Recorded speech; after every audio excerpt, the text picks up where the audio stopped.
Hey, it's your old pal Lucid Stew again. We are back working with my City Streets kit, and this time we're going to take some static objects in the road course and set them up for collisions so they can be mowed down.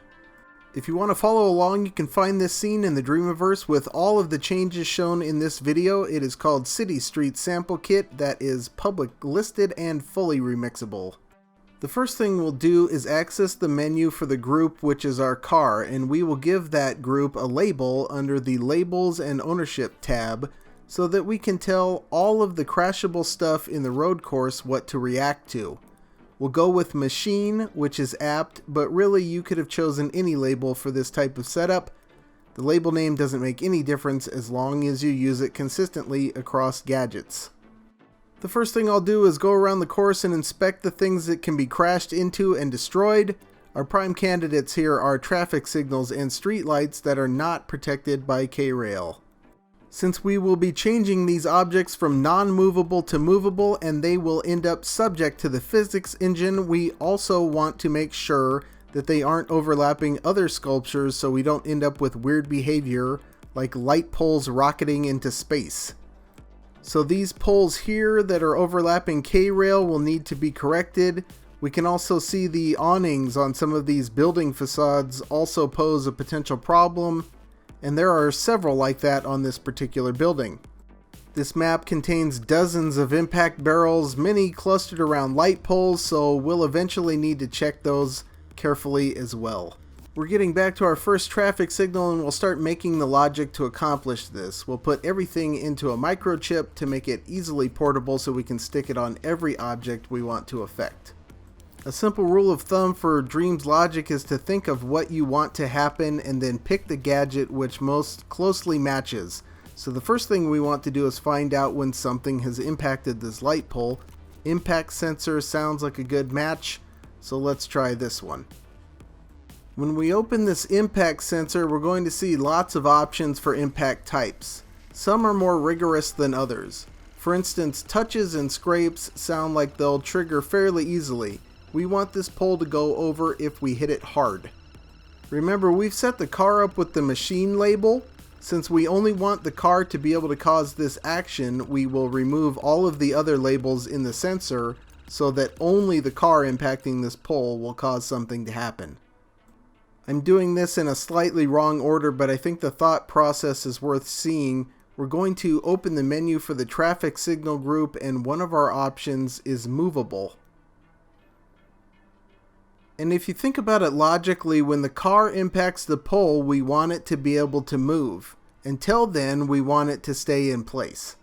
But we need one more gadget, because if we wired the impact sensor's bumps output straight up to the movable in the group, then the group would only be movable when the car was impacting. What we want is for the pole to become movable on impact and then stay movable. We'll use a signal manipulator for that, hook the impact sensor's bump output to the signal manipulator's input, and then set the remapper mode to custom. Then we'll set it up to toggle at on. This way, when there's an impact, the signal manipulator flips a switch that will stay on until we intentionally turn it off. Once that's done, we'll hook the signal manipulator's output up to the movable input on the group. With these two gadgets, we're very simply saying when the car impacts the pole, make it so the pole can move and keep moving. This is very simple logic, but if that fulfills the mission, that's all we need, so let's try it out and see what happens. I don't hit it hard enough the first time, so I'm going to have to back up and give it another shot, but the second time it works. And it being somewhat difficult to clobber is exactly what we're going for, so that's an all-around success. Keeps moving and looks pretty good through the whole process. However, when we get out from under it and come around for a second lap, it's blocking the roadway. This may be desirable depending on what you're doing, but with a couple of dozen poles that can be knocked over, this has the potential to make this track impassable, so we'll need to come up with a solution. Let's go back into the microchip and we'll pick another simple solution. We'll just get rid of anything we knock over after a certain amount of time. For that, we will need a timer gadget.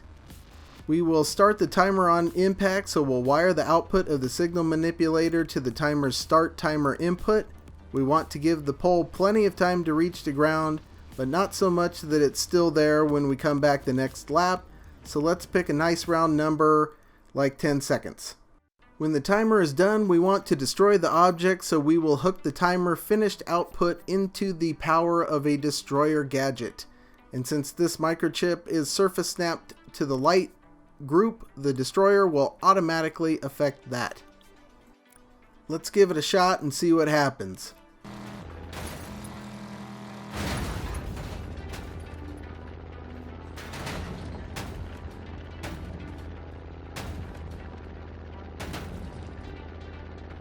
Boom, there it goes, and that's what we're looking for. You could do something dramatic with explosions or effects, but let's keep it simple for now. Okay, so all I do now is take that microchip and surface snap it to everything that I want affected like that. You'll remember on the initial run through the course we identified a bunch of stuff that needs to be fixed before we can make these objects movable, so let's take care of those. And again, I'll just go with the easy solution and move these K-rails out of the way so that they are not overlapping the objects in question. Same thing with these overlapping building facades. We'll move those back just a little bit.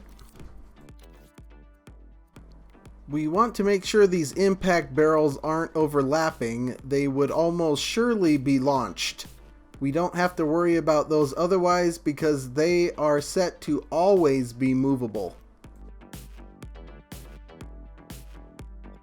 A unique issue for this pole here is that it's running through the canopy of a tree. Again, let's stick with what is simplest and turn the collision off for the tree canopy.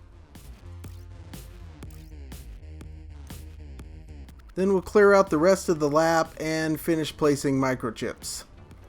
Then one more time through the entire lap to hook up the signal manipulator output from the microchip up to the movable input on the groups for each of these objects. This part was pretty tedious, so when I get a chance I'll release both of these as contraptions. I wasn't real happy with the traffic light falling all as one piece. I was thinking it might be more dramatic if it broke up into pieces when it hit the ground, so to facilitate that, I'm going to add an impact sensor and a signal manipulator to the signal arm section of the traffic light group and hook those up like we did with the traffic signal group. I can do this because that piece is a separate sculpt. I have the menus open for the 3 sculpts that make up the traffic light group, and I'm going to connect the signal manipulator out to their movable inputs the same way we did with the group. This will enable each of those sculpts to move freely according to the physics engine inside that group. And this collision is the final result. I think that looks a lot better. Could probably use some fine tuning.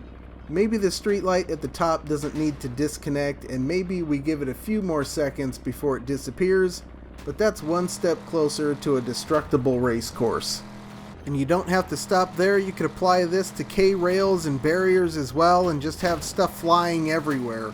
I'll let your imagination take over from here. So in this video we talked about how to take some static stuff in your road course and make it physical and destructible. I'll continue to refine this kit and these scenes toward the ultimate goal of building a unique urban racer. And hopefully along the way I'll help you achieve what you're envisioning as well, whether it be a racing game or something else. But that's all for now. Until next time, I'll see you in the Dreamiverse.